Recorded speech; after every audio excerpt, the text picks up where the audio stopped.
The California Business Roundtable, whose job it is to influence public policy, predicts that 20 million people will settle in Southern California over the next 20 years. The question is, where will their water come from? Southern California is built up to Bakersfield in the north, to San Diego in the south, and to the ocean in the west.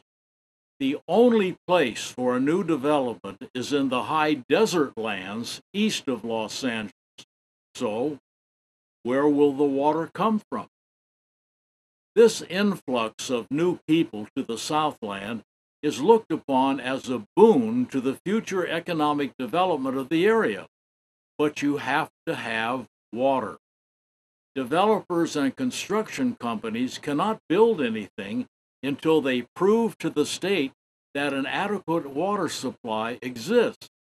But again, where will the water come from?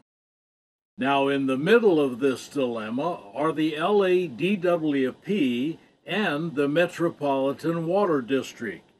The DWP early on surreptitiously bought up water and property in the Owens Valley to build an aqueduct to steal their water and deliver it to Los Angeles. This was the biggest water grab in history, and it ruined the Owens Valley. Now today, the MWD wants to do the same thing to the Sacramento-San Joaquin Delta, the hub of California's water supply system.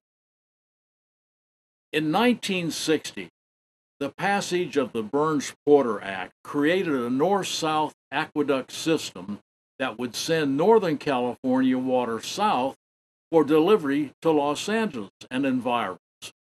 But all the green lawns, swimming pools, and golf courses there demanded even more water, and the MWD finally got a huge allotment of surplus water from the Colorado River to tide them over. However, with the growth of population in the Phoenix, Arizona area, the MWD was forced to give up that water in 2003.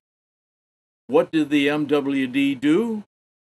This chart shows that, unbeknownst to the people of California, the MWD quietly increased their supply of Northern California water to almost the exact degree that their Colorado River water was discontinued.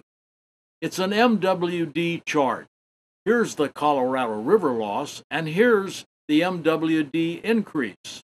This proportional increase was kept secret because it meant working the two huge 40-foot-high pumps in the Clifton Court forebay overtime in order to handle the increased load. When these mammoth pumps go into action, the delta rivers that normally flow towards the Bay Area are sucked backwards, forced to flow in reverse toward the pumps. Can you imagine what this did to the levees involved, let alone the fish killed?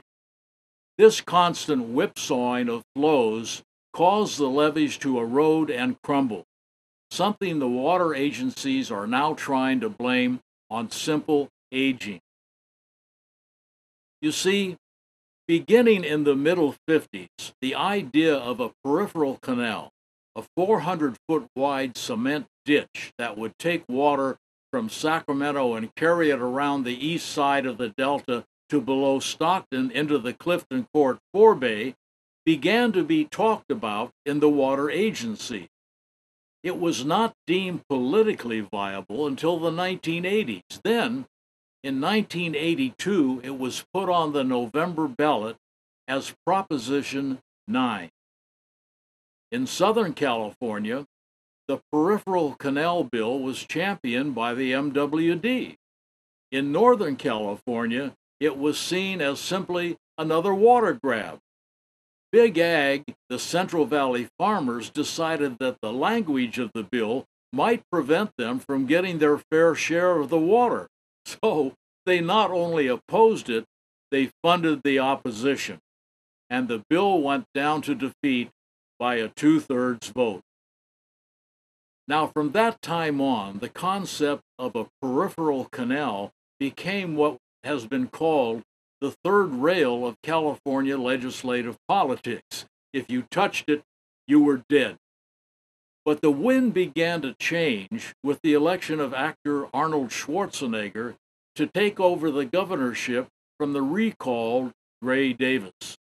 It was in April of 2006 when, in a meeting with farmers in Bakersfield, Governor Schwarzenegger suggested improvements in the state's water delivery system, including what he called a conveyance of some kind, carefully avoiding the words peripheral canal.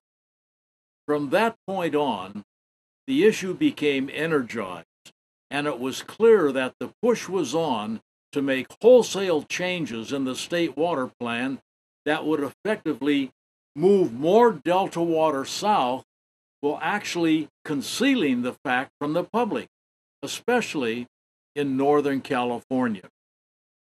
Now, the first tangible political act came with formation of the governor's Blue Ribbon Delta Vision Committee.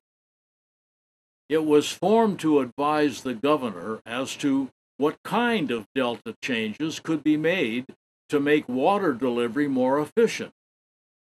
The politically astute chairman of the committee, Phil Eisenberg, conveniently defined the committee's goals as co-equal.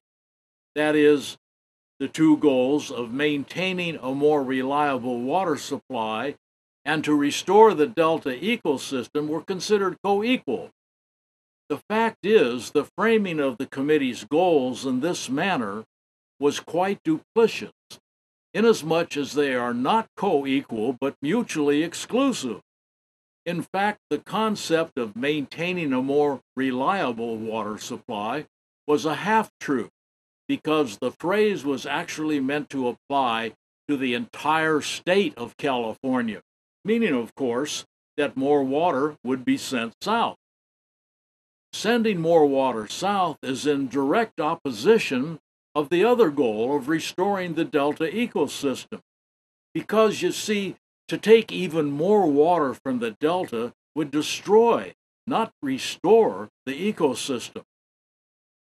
So right from the start, it was clear that the committee was designed to create a thick smokescreen to fool the environmentalists into thinking it really cared about the Delta, while concealing the true intent of pumping more water south.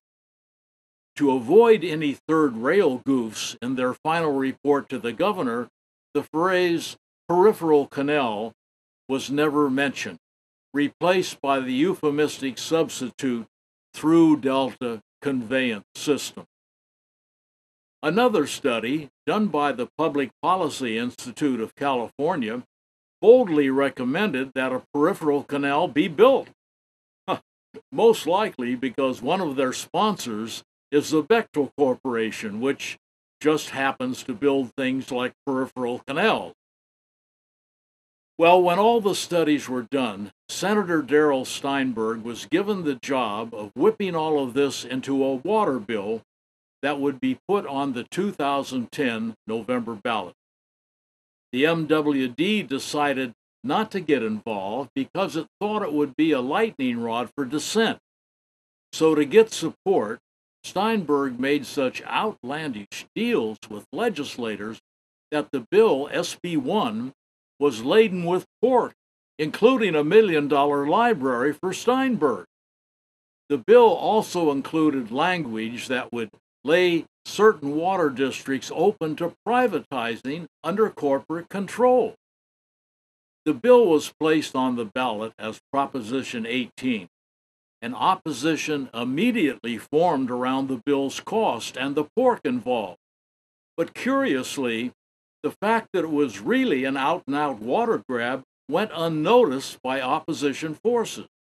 Then, in a surprise announcement at the end of June, Governor Arnold Schwarzenegger revealed that he had asked the state legislature to yank his coveted water bill off the November ballot because it was too costly, and asked them to reposition it for the 2012 election. So the legislature did what he asked. If this leaves you wondering why the governor would want to abandon the bill he thought would be his greatest gubernatorial victory, you're not alone. But was it really too costly in this era of debt and deficits? Was the presence of too much pork a reason to kill it? Did the governor fear it would be rejected at the polls and cost him some prestige? No, no, and no again. Could it be that the water bill was pulled because the governor figured out a better way to get a through Delta conveyance system, one that would do the job the water bill was designed to do, but without all the headaches of getting a water bill passed by the public? In short, Arnold seems to have a secret plan to raid Northern California water and send it south. The existence of Arnold's secret plan surfaced innocently enough on April 7, 2010, with the opening of a new water intake at the Freeport Regional Water Project facility on the Sacramento River.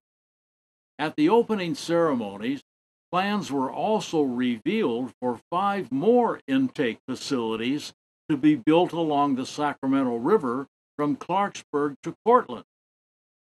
Additionally, future plans call for these 5 intakes to be connected to a 325-foot deep tunnel, which could carry the water to the Clifton Court forebay, where it would be pumped south via the California aqueduct system.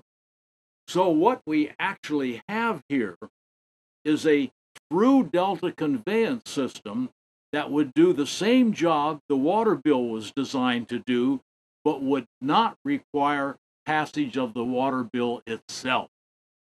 The big question, of course, is where will the money for the tunnel and the intake come from? This is where Arnold gets really creative. The authority for building such a conveyance and the money to pay for it can simply be appropriated, according to the Burns-Porter Act of 1960, the act that created the original state water plan. Section 12201 of the updated State Water Code reads, "The legislature finds that the maintenance of an adequate water supply in the Delta sufficient to maintain and expand agriculture, industry, urban and recreational development in the Delta area, and, now get this, to provide a common source of fresh water for export to areas of water deficiency is necessary to the peace, health, safety, and welfare of the state." This document gives the governor the authority to provide facilities to send more Northern California water south because the state water code is state law and is therefore seen as a mandate for state funds.